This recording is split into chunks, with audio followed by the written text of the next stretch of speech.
सभी को नमस्कार। आज हम सिल्वर रिफाइनरी मशीन की पूरी प्रक्रिया जानेंगे। यह मशीन कैसे काम करती है, रिफाइनरी में क्या खर्च आता है और किस तरह से आप इस मशीन के माध्यम से एक लाभदायक व्यापार शुरू कर सकते हैं। तो चलिए देखते हैं सिल्वर रिफाइनिंग की प्रक्रिया।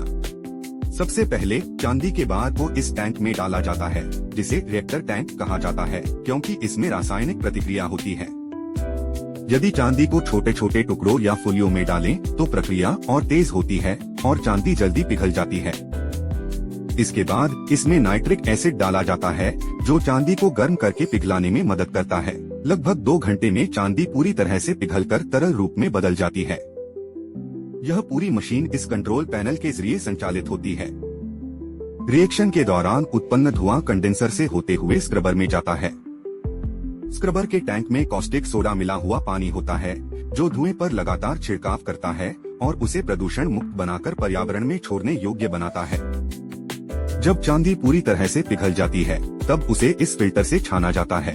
इसमें मिली हुई अन्य धातुएं जैसे सोने के कण और अन्य मेटल फिल्टर के कपड़े पर रुक जाते हैं और पिघली हुई चांदी, जिसमें कॉपर भी मिक्स होता है, दूसरे टैंक में स्थानांतरित हो जाती है, जहां आगे की प्रक्रिया होती है, जिसमें चांदी को कॉपर से अलग किया जाता है। इस टैंक को प्रेसिपिटेशन टैंक कहा जाता है।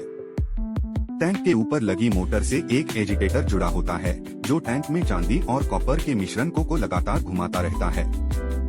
कुछ घंटे बाद इस मिश्रण में कॉपर पाउडर डाला जाता है, जिससे पिघली हुई चांदी बैठ जाती है। इसके बाद इस स्टिरर को घुमाया जाता है, जिससे पिघली हुई चांदी एक पाउडर के रूप में बदलकर फिल्टर पर रुक जाती है और बचा हुआ पानी, जिसमें कॉपर मिला होता है, उसे एक ड्रम में इकट्ठा कर लिया जाता है, ताकि उसमें से कॉपर को अलग किया जा सके।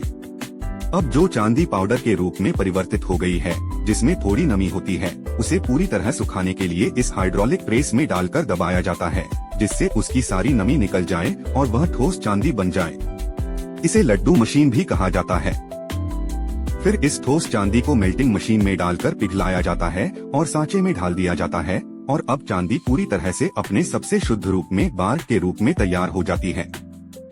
बचा हुआ पानी, जिसमें कॉपर मिला होता है, उसे लोहे की चादरों की सहायता से बैठाकर शुद्ध कॉपर में बदल दिया जाता है। इस पूरी प्रक्रिया में आपने देखा कि अशुद्ध चांदी से हर धातु जैसे सोने के कण और कॉपर को अलग कर दिया गया है और कुछ भी व्यर्थ नहीं गया है। इस पूरी प्रक्रिया में लगभग 6 घंटे का समय लगता है और सिल्वर रिफाइनिंग पर खर्च आता है 300 रुपए प्रति किलोग्राम, जिसमें सभी रॉ मटेरियल, केमिकल्स और बिजली का खर्च शामिल है। इस मशीन को कोई भी व्यक्ति प्रशिक्षण के बाद बहुत ही आसानी से चला सकता है और यह एक लाभदायक व्यापार है। आप इस मशीन में चांदी के बार, चांदी के निर्माण की धूल आदि को सरलता से रिफाइन करके शुद्ध रूप में बदल सकते हैं। यह मशीन 10 किलोग्राम से लेकर 1000 किलोग्राम तक की क्षमता में उपलब्ध है। किसी भी प्रकार की जानकारी या खरीदारी के लिए आप हमसे संपर्क कर सकते हैं। हमारी कंपनी का नाम ईरा कॉर्पोरेशन है और यह मुंबई में स्थित है। हमारे उत्पादों पर भारत की 2 सर्वोच्च संस्थाओं का विश्वास है। हमसे इसी तरह की जानकारियों के लिए जुड़े रहिए। हमें देखने और सुनने के लिए धन्यवाद।